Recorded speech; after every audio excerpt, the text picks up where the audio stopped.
can we introduce ourselves as we go around? Is that okay? Yeah. I'm going to start there. My name is Adeem Nicholas. I'm a non-binary artist, born and raised originally from North Carolina. I grew up in a really small town called Fayetteville, which makes me an Army brat, the whole concept of Fort Bragg. But I slowly but surely kind of grew into an artist, and outside of North Carolina, I was able to head to Raleigh and then head to Nashville, and where I started some of my journey of songwriting and meeting some amazing other artists and humans along the way is kind of the short story of how I got here. And I'm going to start us off on some questions here in a bit, but I'd love if we could do a little intro first. It'd be really cool. Sure. My name is James. Non-binary, he, them are my pronouns, or he, they are my pronouns. I've lived in East Tennessee most of my life. I did my first 10 years in Iowa, and we moved here in 1990. I am an MC, I'm a podcast co-host. When I was a kid, my dad would always say, if only you could make a living running your mouth, and I guess that became a challenge to me, and so that's sort of where my life took me. I am Brandi Augustus. That is my real name that I stole from my ex-husband. But I have been down in Knoxville, Tennessee since 2010. I was born in Plainfield, New Jersey, though, and raised in Cincinnati, Ohio since 1990. But I moved down here, and as soon as I moved down here, I kind of just got involved in the arts, doing like a lot of poetry, the creative things, that any place that I could, and where I landed was doing comedy. So I have been a touring, headlining comedian for the past like 5 years now. I also I do a lot around town. I'm an advocate. I am a mother. I have a trans son who is currently 18. We're getting ready for him to have top surgery in a couple of weeks. So like that's the biggest thing that's on our plate right now. But I also work for Highlander Research and Education Center. I've been there for 7 years as the Radical Hospitality Coordinator. And then I am also one of the co-interim executive directors of the Appalachian Community Fund. And I also am the president of the board of directors of The Bottom, which is a Black-owned community center. That's me. Wow. We should have switched. I don't have credentials like that. I forgot half of mine. I forgot to say that I'm the volunteer coordinator here at Knox Pride, where we're recording right now as well. So there's that. I'm friends with Autumn. That's the only reason I'm here. My name is Adeem Maria. I perform songs as Adeem the Artist. I was born in Gastonia, North Carolina, and moved to Syracuse, New York when I was about 12 years old. And then I moved to Knoxville in 2010, in the beginning of the year. And have since gone on to work on cruise ships and tour nationally. I was a chaplain for a little while in Port Newark for the Episcopal Church. And now I run the Church of Trash, which is a tax scam that I've been running on Patreon. Please subscribe. And yeah, I own a record label called Four Quarters Records, and I have 2 cats and a toddler. I have a preschooler now. Kid's getting big. What else do I do? I'm a member of your church, so a card-carrying member. Famous comedian Brandi Augustus is a member of my church, so. Not me. Sorry. Wow. Well, I work for a nonprofit. I'll get you a membership card, buddy. Everybody you get to be a member, and you get to be a member. I'm going to reel us back, I guess. The introductions really did get really well. I didn't even think about how to introduce myself with my pronouns. I'm sorry. They, them is what I prefer. My pronouns are also they, them. Sorry. She, her. Thank you. I appreciate it very much. I am thinking about asking this question, and being in a room where I feel the most comfortable and the most safe, I think it's a weird question for me to ask, but I'm still going to ask it because I think sharing the knowledge of maybe why and how we can share the safe space to start it was, how do we create a safe and inclusive space? But I think it's strange to ask you that, and I think it's kind of strange to ask us this too, because I think the concept is, isn't that what we always want? How do we create that? I don't know. How do I go and tinker and fix the world? How do I go and correct spaces or just make spaces understand? I don't know that there's a way that I can do that, but maybe there's ideas that we have that when we go into a place that maybe we don't feel certainly welcome, how can we address it in a way that isn't starting an argument or starting something that's just going to cause more of what we see on the news? So I want to ask, how do we create, or how do we bring up a situation when we feel uncomfortable? What do we do to bring comfort, or what do we do to share maybe the knowledge that we have? So instead of just yelling at someone, what's something you can do to make a space more inclusive? What's something you can say to allow that? I think that it's important. When we first started, just the initial conversation about having Knox Pride and a center and a resource space, we knew from the beginning that we wanted a space where people could come and perform or come and have workshops or do whatever they needed to do and feel comfortable in the space. Saying that you're queer friendly and allowing queer people into your space doesn't make it a queer space. You have to also book queer artists in that space to make sure that people know that this is a welcoming space. You also have to make sure that tickets are accessible to queer people who maybe don't have a whole lot of money to spend. You know, it's more than just saying, hey, we like the gay people. You have to make sure that you're doing these things to get them into the door to create an actual queer safe space, for sure. For me, it would be like the way that I create space for people when I'm on stage. I often tell a story, or not often, I mean, it's my closer. I share a story about my son and his transition, him coming out, being non-binary, and then being transmasculine, identifying, and how we proceeded through that journey as a family. And just getting up there and sharing like what I went through, how I was actually feeling about things, how I responded to things. When I get off a stage, people are like, I feel like you are my family. You know, I feel safe with how you presented that. I feel safe around you. And like they thank me for that often. And people are always like, well, what do you do it for? Like, you know, you want to be a comedian, and like, is it for the money? And I'm like, for me, it's to share my story, because I know I'm not the only person that's gone through what I've gone through. My son is not the only person that has his story.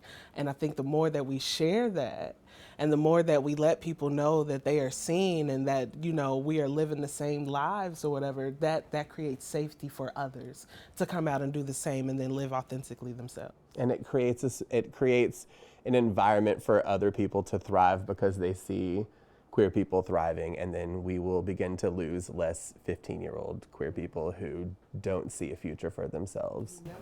Almost like sharing a common ground, something to stand on. Yeah. I feel like without it, people feel afraid of the unknown, and they can always point blame on something they don't understand, so that makes a lot of sense. I'm always reminding myself when I'm working on projects that representation saves lives. Yes. Facts. That's very true. Yeah. I think that's true. I mean, I think it's complicated because we are a community that has so much trauma inherently built into it, you know, family trauma, generational trauma. The trauma of just having to watch the deluge of things that are, you know, thrown on the internet all the time. And I think that it is when you're experiencing so many microaggressions all the time, I think it's easy and natural to be really defensive. And I talked about this yesterday about Judith Butler talking about you know, we have this trauma response, and sometimes, you know, it's easy for us to project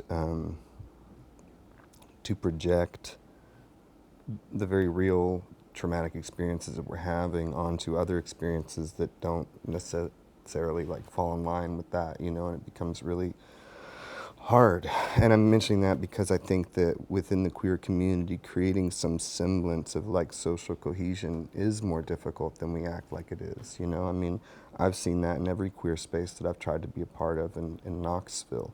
You know, we've got kids who are really militant about pronoun usage and really militant about making sure you say the right ideological thing. And then we've also got like older people who just want to denigrate anything different than what they think is, you know, and I'm choosing kind of two extreme scenarios, and most people fall in the middle of these two. But I do think there are some really radical generational issues that come up even in queer spaces.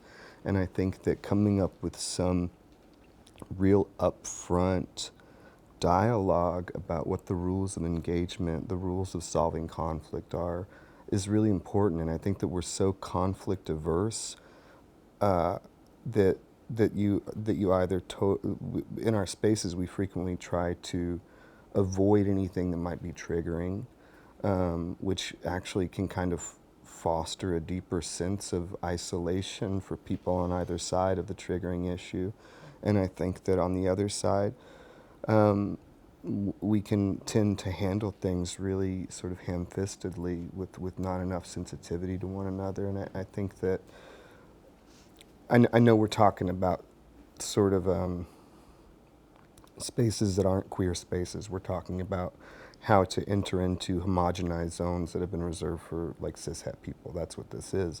But I think in the greater sense of community, I think it's the same thing. I think in those spaces, in order to create some greater sense of social cohesion, those same rules of engagement kind of apply, where until we have some shared sense of what it means to engage with each other and solve conflict and approach those things, that it becomes really difficult. Because any, you know, I mean, I experience so many moments of people misgendering me or treating me poorly, even in venues that are really inclusive and really sweet and really trying. You know, they're messing it up. You know, and learning how to like exist in that space and know what the demands, the appropriate demands are of like what the rules of engagement look like, you know, I think is really important to be intentional with. Sorry, that was kind of long-winded. That was great. I had this list of questions to ask everyone when I first started this. I kind of wanted to do I don't know if you've ever seen a YouTube clip of where they kind of have little like boxes segregated off in a room. And there's no real segregation to them. They just ask people to equally get in the boxes. And then they start asking different questions based on yes or no answers. They'll start with, are you in love? Yes or no. And you can step out the box, and then once you see everyone step out and you go back in, have you ever been bullied? You'll step out and go back in. They just kind of get all the way down. And I honestly feel as though we share a little bit of an understanding here. I feel a lot of love here. I don't feel like there's any like really big true gaps of you being here. I think you want to understand if you're here. I think you already may understand holding this space for people. And the last question I think I had for the separation of that was, do you feel we are stronger united than divided? That concept kind of just hit me at the end of watching the video. And they asked maybe religious questions, and they asked things that would divide people, but then at the end of the day, like just realizing we're just humans and we do feel and experience some of the most similar things. And as an artist, for me, it was, I almost feel like a sense of responsibility that I have to take that with me wherever I go. So not just to make people dance and enjoy music, I think that's beautiful, but then I feel this sense of responsibility. And I kind of wanted to ask you, Adeem, in your performance yesterday when I watched you, and also just in general in the careers that we have, do you feel responsible for speaking up, maybe for some of the people in our industry who don't speak up with their platforms? Do we feel responsible? Absolutely, absolutely. I mean, so I'm in a unique scenario, I think. I think that this is, so I identified, I remember in 2011, I came out as bisexual to myself. There's a journal entry that says, decidedly I am bisexual. No idea what happened that day, but it tipped me over the edge. And, but it was, I mean, I started going to Pride, I think in 2016 might have been the first year that I went to Pride. No, it was the year that marriage legalization happened. So it was a very jubilant Pride year. And that was my first time going. And for me, it was everything I'd ever tried to find in the church. It was just like family. It was like, this is it, this is community. And started reading more about different sexualities, felt very like strong kinship with pansexuality, and talked about it pretty casually, but never really came out. And then when COVID happened, kind of became pretty reclusive, and buried into myself. And so during that time came out as non-binary and as pansexual in a more public way, and fully expected kind of a flat line to the work that I'd been doing as a country musician. Like, okay, well, that's the end of that. But it just was like a cultural moment where I think a lot of people wanted to help signal boost disparate voices, and so I got added to all these like playlists by Ryan Casada for like trans musicians. So like within a couple of months, like things had improved for me, and I was being regaled as a hero and stuff, and it was very embarrassing. I did not like it. It was very, I just felt like, whoa, like I don't have the levels of marginalization that so many people do that don't get into these rooms, so it felt like I'd skipped the line in some way. But I think I've endured enough hate at this point. I feel fully assimilated at this point. But yeah, I think for me, there is that sense even now where like I still struggle a lot with gender identity and presentation and how I want to navigate the world and how I want to be perceived, in the intentional like nurturing of my femininity and sort of the deconstruction of masculinity as I was taught to inhabit it. All of that is still happening, but now it has to happen on a much more private level because I'm living such a public life. But there is that sense that even in private spaces where I'm navigating social, like the music industry, like I'm able to, I mean, my dad is like an old white guy from Charlotte, North Carolina, like for years, because when I moved to New York, I got rid of my accent. It was like, I can't have this anymore. Everybody thought I was redneck. So when I came back, I didn't have an accent anymore. And I would call my dad, and I'd come in the house and be like, honey, I'm thinking about making up some cornbread for supper tonight. And my wife would be like, have you been talking to your dad or something? Because it's really weird energy coming from you right now. And so that's kind of like what has become the artistic experience, is kind of this like, this version of me that I think my dad wants me to be a little bit, you know what I mean? And that's kind of like part of the exploration of the tradition of country music, my role genealogically in that ancestry, And so I think for me, I feel like being able to inhabit that space and sort of play that role that I know, it's like a magic key that opens doors, And it's not like a magic key that I'm trying to use. I just was born with it.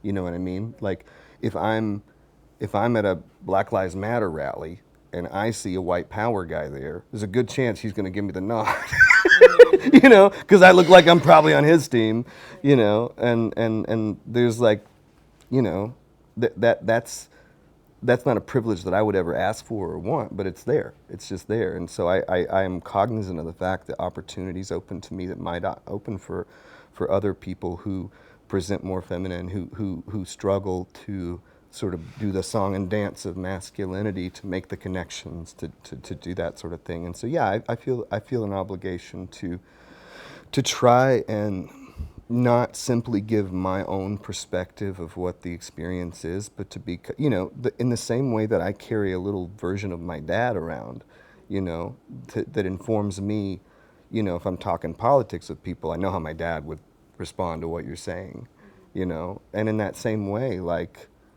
I have to take the trans community with me and people who I don't necessarily agree with about things or don't relate to as much, but their experience is something that I'm accidentally being tokenized into representing. And that's something I have to be cognizant of and take ownership of, or else I just kind of squander this opportunity that I accidentally was given, It wasn't an accident, though. Well, Yeah, everything, like, I truly believe in divine timing. And I really believe that everybody is put where they're supposed to be when they're supposed to be there. So it's just like whatever you do in that moment, or as long as you're making the best of it and you're amplifying the messages that you need to amplify, I don't want you to ever think that it's a fluke or I just tripped and fell and I landed into this. It was for a reason. You know, I'm like, the reason why, like, seriously, I realized that the reason why I went through everything with my ex-husband is just to get his last name, because I needed a name to be able to be on the stages that I am on, like, you know, something that's catchy. And it was just like, okay, I'll deal with this nonsense for 3 years, whatever. But there was something that you said that resonated with me, and you were talking about your father and going back to the safe space, this conversation. And I realized that one of the reasons that I feel so free in my comedy and being able to speak about my family is because I don't have living parents. Oh, yeah. No. Yeah. Same. Being estranged from my parents is the biggest gift. Yeah. Yeah. I'm like, there's something, and we don't often talk about that, like, as a nation, but in the queer community, honestly, like, sometimes your parents are your first bullies. You know, and they're biggest critics, biggest hypocrites, and there's something about being free from that burden that really helps amplify you as a person. And I did not know this until my mother passed. And then I took my ancestry DNA, found my daddy, then he died a couple of months later. And I was like, okay, maybe I'm not supposed to have no guidance. Like, you know, I've been doing this on my own so far anyway, so okay. But I realized, like, there are things that I talk about now that I would not be able to talk about if my mother was still living. Absolutely. And can I piggyback on this? I feel like that I could rant for a long time. I know this. No, but I think there's some. I think about this a lot because this has been a big issue with me and my peers. Is that so many of my peers have living parents that they have like a really active relationship with. I like haven't talked to my mom in a long time, years, and I talk to my dad every few months. But like we're pretty distant. You know, there's not like any. I'm pretty candid about things, you know, and I think that for a lot of my peers who still have sort of good, healthy relationships with their parents, or at least something adjacent to that, there is sort of a different responsibility and obligation for how they navigate things socially, you know, and I think that comes back to kind of the queer community where we are so much found family for each other. There are people in this town who are gay, who believe abhorrent, repugnant. They do. They believe terrible things. Can I share a hot take with you? Oh, yeah. Everybody in this town is gay. I really, I do not think that straight people exist. I think that everybody is a little bit gay at some point. Like, you know, there's somewhere. But continue. I just. Oh, my God. Together, you were both saying, I was trying to think of a way to not just say the word tokenizing, but I'm always curious of, I had someone say to me the other day, they're like, well, how do you know the difference of when you're being tokenized versus when it's just something that's naturally happening or fitting in or being invited to a space? And when you were saying, like, you believe in this divine, so do I. I believe that we're called to do something, or like it's just in time, whether it's your name, whether it's, you know, how we hold such like responsibility. But when we're going into a situation, I can name one for myself, was once when I was invited to play a show with someone, it was an ally. They were playing for our Pride show, and they asked me to come up and perform with them as an ally. They were like, please come and perform with me. Now I have an opinion over here that my brain is saying, well, why? And then my other side is saying, this is beautiful. We're sharing in community. This is what this means. But why, unfortunately, does this exist? It exists because we have been used in so many ways that were negative, or we have been the box checked. And I was just wondering, in what way do you decipher that? How do we get through that of, we want more positiveness, but in reality, how do we make that exist? How do you make that decision for yourself? I feel like, first of all, I don't think that I've ever in my whole life felt tokenized at all. Yeah, and it might just be my blissful ignorance, you know. But I also think that even if you are being the token, it's probably still important to represent. And I think that a lot of the feelings that people might have when they think about, are they just asking me to this event because I'm queer? Are they just asking me to this event so that they have a black person there? those are in your head because of the structures in place in our society to try to keep us separate from each other. Our entire country is built with a frame of keeping these people separate from these people. And the rebel in me wants so badly to, you asked earlier about just like coming together, are we stronger together? I think the most rebellious act is to connect with people and to be stronger as a group of people than you are as an individual. They want to keep us apart, so the most radical thing we can do is get together. Yeah. I like hearing that happen, and I like your honesty of saying, like, you may not feel that way, you haven't felt that way yet. I want to ask you, have you ever felt that way? What's today? Because I can tell you how many times a day I feel tokenized, but I realized when I moved down to the South that it was going to be, like, especially, I literally have a joke where I say, like, one of the first things that was told to me was that I spoke real well for a colored gal. That literally happened. So I knew it was going to be, special down here.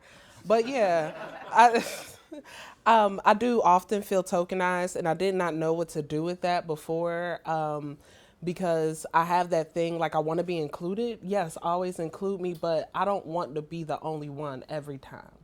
I don't want to be the only Black woman comedian that you have on a lineup, and this is your diversity and your dude bro. Like, why are there 5 male comedians and then, you throw me in there to add some spice? There are some very funny other women, non-binary comedians that are out there, and these men aren't funny. So, there's that duality. But I realized, kind of with the same situation, not the same situation, but a similar situation that you have presented. So doing comedy, people always reach out to me for different things. And a couple of years ago, right before the pandemic hit, I was reached out to by a friend who has produced and included me on a lot of comedy shows. And she asked me if I wanted to help run a workshop for children. Yes, I would love to.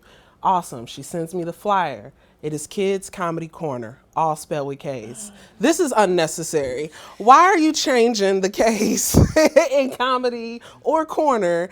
And then why would you invite me? It was only me and another Black person that she had running this workshop, and she just didn't see where we might be uncomfortable with just the marketing for it. So sometimes it's just like being down here in the South and trying to operate and be an entrepreneur or whatever. You deal with people in their daftness. You deal with people in just not being able to see. It's just how things will happen with big corporations. You're like, did y'all not have anybody look at this before y'all sent this out? Do y'all not have one Black person on staff? 1,000 of you looked at this and you said yes. Yes. So I was looking at things through the eyes of other people too. We at Knox Pride, we don't really affiliate with a lot of religion, and it's not because we don't enjoy. I'm an atheist person, but I've never been the kind of atheist that needs to tell everybody else why they need to be atheists. I think religion is important. I think that people need to believe what they need to believe to get through the day. But at the end of the day, a huge percentage of queer people have religious trauma. So we're not going to involve any churches in say the Pride Fest, because we're creating a safe space for queer people. And in order to do that, you have to remove things that might be triggering to people, and that is something that is triggering to a lot of queer people. You just have to look at things through the eyes of other people. That's the first step, probably, really, to being an ally and to creating safe space. One of the things that's always got me about the church, though, I grew up going to church. When I first moved here, the church is what supported me and my family. For 2 years, I did not have to buy clothes for my children. They bought me my first car. I had never had a car before or whatever, and it was just I loved how the church showed up for me like that. But it's just how they are so anti-gay, anti-everything, and I have never met a straight choir director in my life. Have y'all? But okay, like we like the gay or we hate the gays, but unless they like, really lead in this, praise and worship, then we allow it. So it's like there are lots of things about the church that I just cannot get behind, but there are some things that I do miss. Yeah, for sure. And I do have to clarify that churches are allowed to participate like in the Pride Parade, and they can come represent at Pride. We just don't have like a church service at Pride like a lot of prides do, and they're not allowed to hand out, we wouldn't let a cult come into Pride to recruit people, so we're not gonna let the churches do that. I like either, how it's but just like no cults allowed. Like you can Sorry, Lord. But there are, I had, not to start a religious conversation, that's not what this is about at all, but I also I grew up going to the church. I remember walking around my high school clutching my Teen New International Version Bible, and I do miss a lot of the community that came with church and things like that. I was very fortunate. My parents were not religious, and they let us sort of find our own journey, and when I realized that I wasn't a believer anymore, I just left. There wasn't anybody holding me there. So I personally don't have any religious trauma, but I know that a huge majority of the queer population does have religious trauma. The perspective, I like that there's two kind of very different perspectives, because there is community that you do love in church, which for me, community kind of like fell out. Like church for me was really tough. I have a song that kind of explains my 11-year-old version of church for me. I had a woman in church who said that I had to be and act a certain way and dress a certain way in order to exist in that space. And so definitely, not that I don't like churches, I think the people in them, there's definitely good people in them, but there's definitely some folks that maybe don't feel so comfortable with us in them, and that's okay. I think that's like reflecting on like the tokenizing, like that's where I'm like, so where do we belong? In a sense, if you're saying like, well, we as an individual, we belong everywhere. We're welcome in all the communities, but how do we find our place in maybe places that maybe feel, I don't want to say the word stiff, or just like, kind of like they build this like line where you don't feel welcome even though you know that there's good in there. How do you decide where not to go in that way? Well, first you always have to consider your safety. Sure. Like, I try my best not to put myself in situations where I feel unsafe, where the people feel sketchy or whatever. But also, just being Black in the South, I'm not really welcome, like, a lot of places. Like, I don't really get the energy or whatever. Yeah. So what the bottom has taught me is that you have to create space. We have to create our own spaces, and it's enough of us to do that in a safe way where we can take care of each other and protect each other. And there is like, the more that we are like stand strong together, like we have this like unified front, the more people that we are welcoming, whether it's like people like us or whatever, our allies or whatever, but there are more of us than there are of them. Absolutely. Like, I firmly believe that there are more loving and our numbers are growing every day. Yeah. So I'm like, and when we create the space, people will come, and then we make bigger spaces, and it, like, physical, yes, but spiritual, emotional, like we have to do that. We have to be the ones who save ourselves. Absolutely. Because strong people don't need strong leaders. Right? Yeah. Okay. Yes. I'm like writing a note to a song. That's great. We also currently live in a time where somehow it is like one of the best times in history to be queer, and also one of the worst times in history to be queer. And it's very, as a Libra, it's very hard for me to decipher, like, today, am I happy about being queer, or am I like or like angry about being queer, or what's happening, But you just have to get through it together. And I look at a lot of the gifts that I seemingly were born with as privilege. It is a privilege that I can go into just about any space, and if there isn't space laid out for me, I can create my own space. That's something that I know how to do, but it's not something that everybody knows how to do, So I like to try to help people figure those things out for themselves, how to create space when there isn't space for them. I do it just by trying to connect with the people around me, like, these might not be queer people, but they might really like Lady Vols basketball, and I know enough about that to at least have a conversation about it. Right. You're holding space for the difference. Yes. I think that's the number one thing that I think is hard for people when they're in fear of the unknown. They don't know how to hold space for the difference. They say my mom used to teach us conversation tennis. When you hit the ball to the other side, you're then welcoming someone else to have something to say about themselves, usually. People love to talk about them. And that's fine and well. I want to know things about you because I don't live on this earth alone. I Am Legend was an awesome movie. Wish I could live in that sometimes. I definitely live in there mentally sometimes, but it was this table tennis of understanding how to hold that space for someone else. So when they return it to me, it's something that I need to, like you said, maybe it's the Volts basketball. I have to be like, oh yeah, tell me more because I have no idea what you're talking about. But it just holds space for them to feel heard.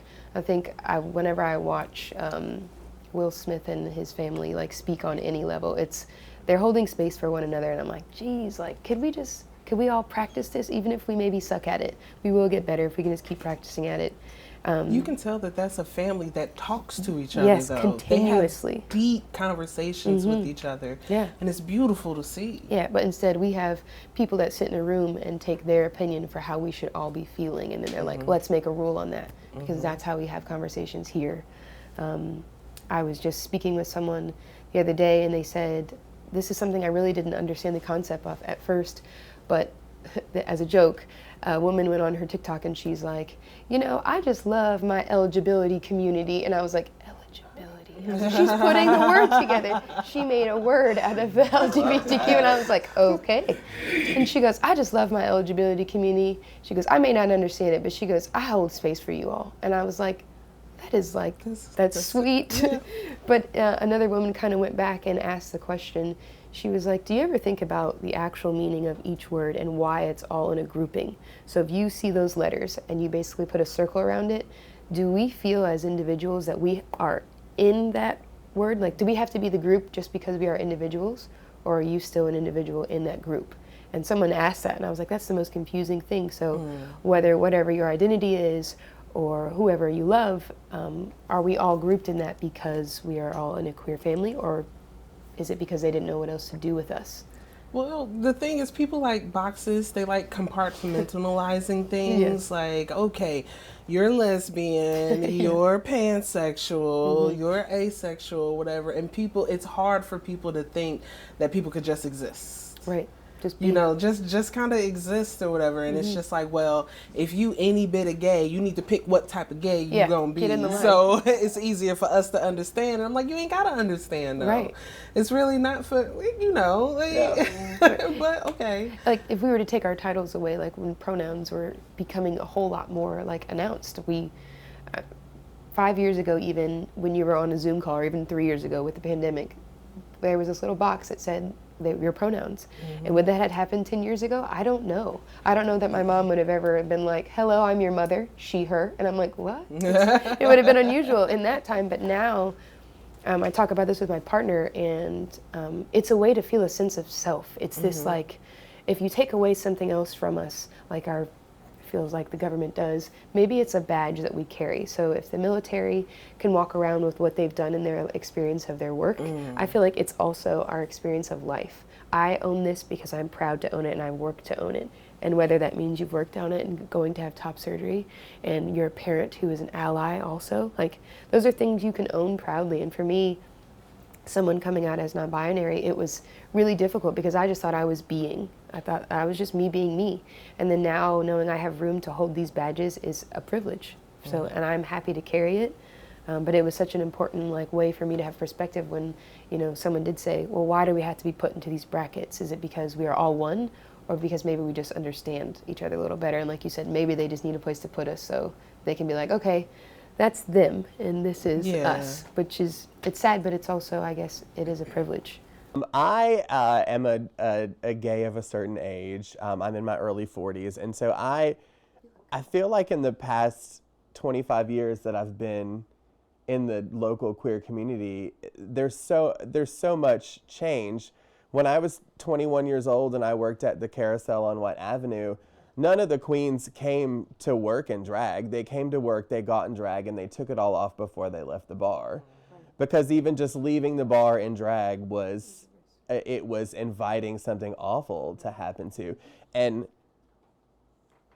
it took me until I went to work for Jocelyn at South Press at nearly 40. I didn't think I was going to cry today, but and I thought that I was this person who I'd been my entire adult life, and I was so encouraged there to be myself and to look inside myself and find who I really was, that I left that place with a different sexuality, with a different gender identity, and there are boxes, and we put ourselves in those boxes, but we don't have to stay in those boxes. And I wouldn't, there's not a community I would rather be in than the queer community. And if somebody had called me a queer when I was 20 years old, I would have laid in bed for a week, so upset about it, just so depressed about it. And now when people call me a queer, I'm so proud. I'm so proud about it. And there's a difference between being a gay person and being a queer person. There are a lot of people that are gay people that are not queer and they're not involved in the community. And, so when, if I'm on Chapman Highway walking into work or something and somebody yells a slur at me out the window, I just say thank you, because I'm blessed to be who I am. And queer is, it's something to be proud of. It's a good badge. I'm going to say every day that you can wake up queer is a blessing. Yeah. It is. I don't like having slurs yelled at me. I don't know. Fair enough, 100%. I did know that we had questions, so if we want to open that up, I would love to hear what you want to know. Go ahead. How do you navigate a social media climate? Like when a lot of people in the room here grew up, we talked on the phone with a cord. Mm-hmm. You walked around the corner in the kitchen so your mom wouldn't hear you. Right. Right? If you didn't find out what your friends were doing Friday night, you watched Dallas with Dad. My kids literally don't believe me when I say that I'm older than Google. Put a kid in the room today and tell them to dial a rotary phone. So how do you navigate social media? Because there is, for at least, for all of you, it's part of your job, right? For better or worse. But how do you navigate it knowing that there's a lot of people on there that just are on there to be evil? For personally, while I'll openly share stories about my children, specifically about my trans son, I do my best to limit what I put on social media about him personally, pictures and stuff. And I found that out years ago, before he even started to transition, that people are just weird out there about children. Right. And I had somebody that went back and just liked all the pictures of my children or whatever when they added me, and I was like, okay, this is not safe. So I've learned that I really do have to be careful with what I put out personally on social media, but I still try and not limit myself in how I advocate, for my son and for the community and for myself, honestly. But it is one of those things where people get really crazy on social media, and they will try to cause real harm to you if they can.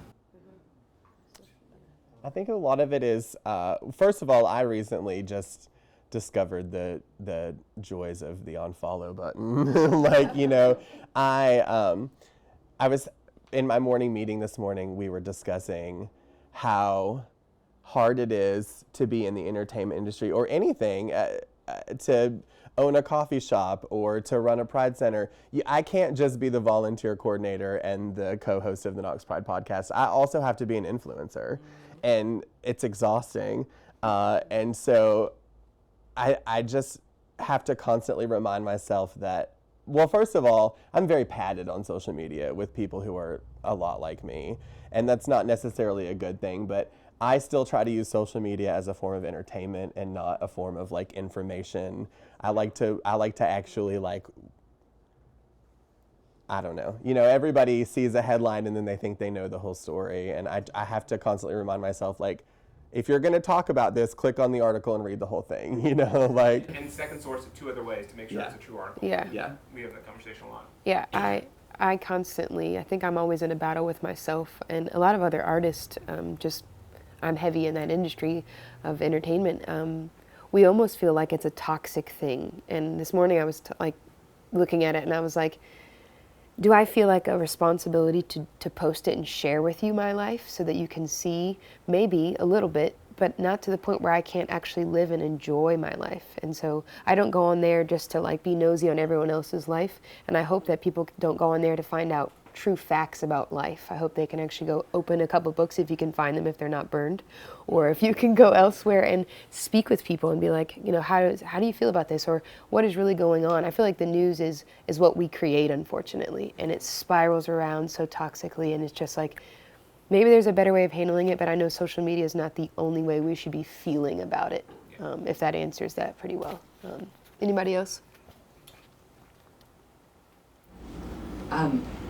In y'all's time in your respective industries, is there a particular moment that stands out that somebody was able to hold that space for you, or to just did something that made everything feel inclusive, like everything else fell away and everything just started to make sense?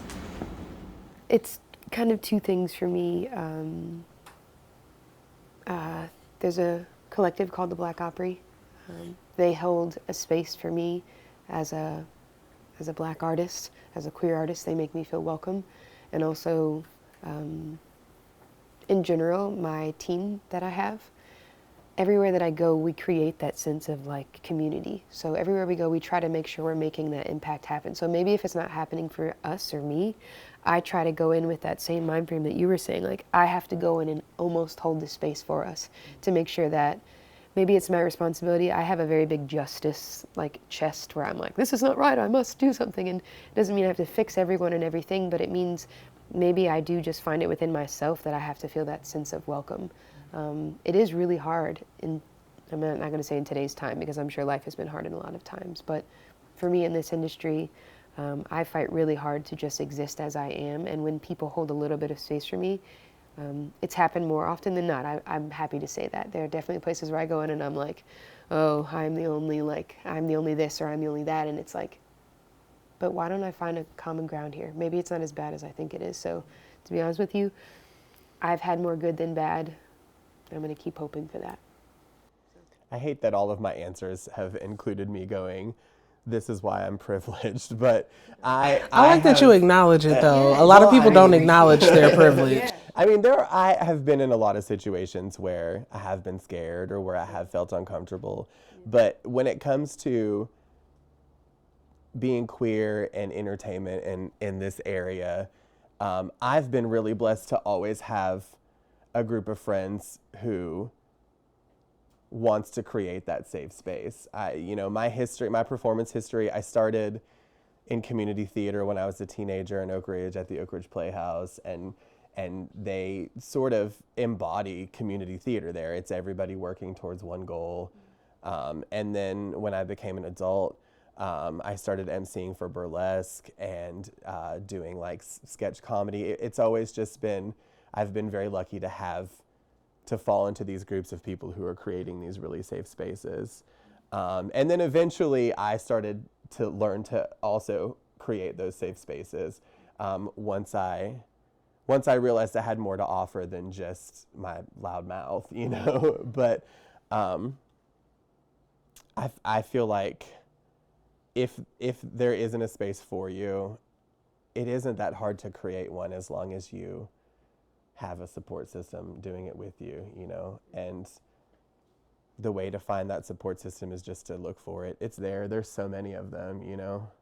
I do feel the other half of that, though. I do feel the excluded or like the loneliness of trying to figure out where maybe we belong or where I can fit myself into in this industry.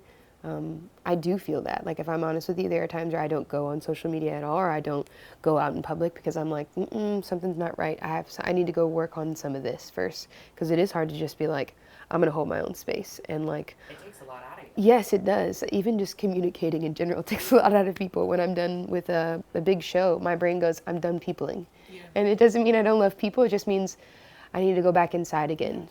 Yeah, like it is. So it's definitely hard. But one of the, for me, there's been like multiple people or places that have helped create that for me. And I guess the first one would be Highlander Research and Education Center.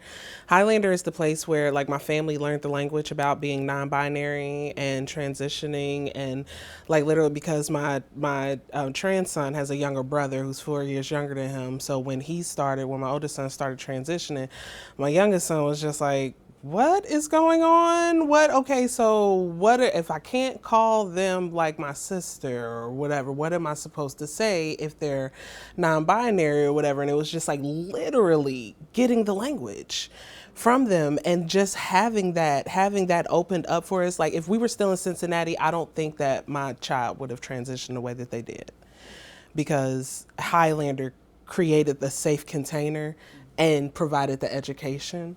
And then as far as like my comedy went, so there were two things. So locally, I don't know how many people are local, but there is an entertainer named Black Atticus, who is my unofficial best friend. I love that man. I see a lot of smiles. So like Black Atticus is my unofficial best friend, and I was hosting Po' Boys and Poets for him for a long time. And when we didn't have a lot of poets to show up, I would still have to fill that space or whatever. So I would just start telling all my business. And then people would laugh. And I was like, oh, is this comedy? So Atticus he gave me the space. Like literally, he was like, if you want to do comedy, practice here at Po' Boys or whatever. And I did that for like a year. Well, not even a full year or whatever before I started hitting up a mic. So he literally gave me the platform to practice my craft. And then Tiny Stage Comedy came along. And Tiny Stage Comedy is a woman-run comedy production company where we center all marginalized people, because comedy, especially like Knoxville comedy, is so like white, cis, het, male, like dominated, you know? And again, these are not funny people, okay? So like Tiny Stage created the space for marginalized people to get up and have the same opportunities. And now those same people that we were fighting against to get the same stage time, we create our own stage time. And they're like, so can I get on a Tiny Stage show? And I'm like, bro, you worked on your 5? Like, you know, like you actually got to be funny. Like we have requirements for this now. And it's not just being a man, you know? So yeah, I'm very thankful for like Black Atticus and then those spaces that really have helped shape me to be the comedian and advocate that I am. After I stopped acting in theater, I kind of had this like hole in my heart for creativity, and I was just working like normal jobs, and I was taking photos for a group called Salome Cabaret, which at the time was still operating under White Lightning Burlesque. And they made a transition into Salome Cabaret, and I was writing these very like on the nose after school special type comedy sketches with a friend of mine, and Salome Cabaret said, we'll let you do your little plays in our burlesque shows, and that was sort of like the catalyst for all of it, because then eventually the original MC stepped down and I stepped up and I MC'd for them for like 10 years, and that led to me producing shows with some of my best friends. I'm looking over because one of them is in the audience right now, and it's a beautiful thing when somebody creates space for you that allows you to grow, and that's something that is one of the main goals of us here at the Knox Pride Center, is to just create space, and you can do whatever you want with that space within reason. I'm mad at Black Atticus right now, so I've been avoiding his phone calls. I'm gonna call him when I get off here. I got a type 5 too if you want to see it sometime. I've done stand up a couple times. I think we have time for 2 more or 1 more. What do you feel? Let's do 1 more. Make it really good. Like it can be against. Just make it really political. I have I'm just one. kidding. Being an artist, creating that safe space, what are those conversations you're having with the space owners to move that? Because for a long time, artists just had to deal with whatever it was to be able to have a space to do their craft at. And I feel like that is changing because people are not accepting just those conditions. So what are those conversations you're having with the space holder in order to make that change into safe spaces? Can I? Okay. So I have to be very direct with people. I realized you have to, on the front end and on the back end of things, you have to, okay, what is it that you want from me? Like, what are the expectations for both? It's for me, for you, or whatever. And then, like, following up with people afterwards, because, like, in comedy, people will jerk you around, especially, like, when it comes to payment. And then also, like, just creating safe spaces. Comedy has not been a safe space for, like, AFAB people, just in general. So now it's just like when you do have space, like that is a predator that you have featuring. I can't do this show if you're gonna have them on there, and it's like it doesn't seem as impactful as it was, or it's more impactful now than it was before, because I've laid that boundary before, and they're like, okay, well, you can just get off the show.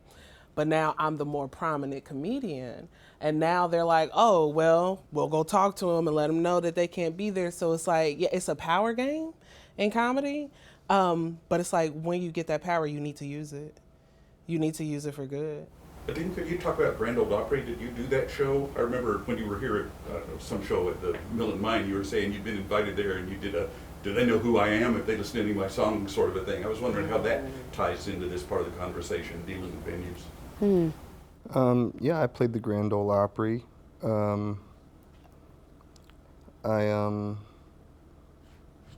Yeah, I don't know. They do a lot of work to homogenize the country music industry by platforming a lot of straight white guys saying a lot of dumb bullshit. It was a weird experience. It was very nice. Everybody was really kind to me. They brought me food, which I was told by a couple people who have been there a lot. Doesn't usually happen. It was, I went and met with them, and they talked about the history of the Opry, and obviously showed me every photo of a black person they've ever had. And we're like, these guys did it. Actually, Carlos DeFord, Bailey DeFord, Bailey DeFord's like the first harmonica player on the Grand Ole Opry. His son was there when I played, Carlos, and I don't think that was an accident. I think that was intentional. I as far as I know, I'm the first non-binary or under the trans umbrella person to ever play the Opry. So I think his presence there was kind of an intentional nod to that, and he was very supportive and very kind. I don't think it moved the needle in any meaningful way. I don't know that it matters in any meaningful way, and if anything, I've seen supporters of mine use it as a defense to people who deride me, and only seen them act as though I devalued the Grand Ole Opry itself by appearing there. So, I don't know. I don't know. I did do it though. A big part of creating a safe space is standing in your own power and knowing what you have. If you're approaching a place to do a comedy show and they're not willing to meet your demands when it comes to creating a safe space, another space will be. You don't have to settle for anything. On the other end, people who are putting shows in their spaces, you have to do a 365 of everything that's involved in creating a space. If you look at it, Jocelyn at South Press, that's a sober area. She has sober events there. And a sober event doesn't just mean an event without alcohol. It means if somebody shows up and they've been drinking beforehand and they're drunk, you don't let them in, because that could trigger somebody inside who is there because they know that it's a sober, safe space, So I think that, like I said, I think a lot of it is standing in your power and saying, this is what I'm bringing you, this is how you're going to benefit from it, but you have to listen to everything I'm saying in order for this to work for everybody. And if you don't listen to it, then I'm going to go down the road and go to another brewery and ask them if they want my bingo night or whatever, Knoxville is not short on breweries, yes. Can I derail this real quick just for a moment? I really want to say this because I think it's really important, and I will be angry at myself if I don't. In your question about social media, you talked about people who get on the internet to do evil, and I think that that's really important, that people my qualifications for saying what I'm about to say are: I woke up this morning and I opened my phone, and the Nashville Scene has put me on the cover of the magazine this week, and immediately people flocked to ask, "What is that?" You know, and various other. Oh, I guess he thinks pronouns are a substitute for an identity or an interesting fact about himself. You know, these sorts of things, and the reason I'm qualifying is so that you don't think I'm just coming from a place of real privilege. I get dragged pretty much constantly on the internet. I don't think it's by people who are setting out to do real evil. I think it's by people who are really, really afraid of the implications of what a more expansive view of gender could mean for them and their proximity to power. And I think that understanding it through that lens is really, really important for self-care purposes, because if people hate me because of my gender identity, because of my sexuality, because of the fact that I wear makeup with a beard, like, and they're willing to exhibit such cruelty, you know, that's like a really hard thing to interface with.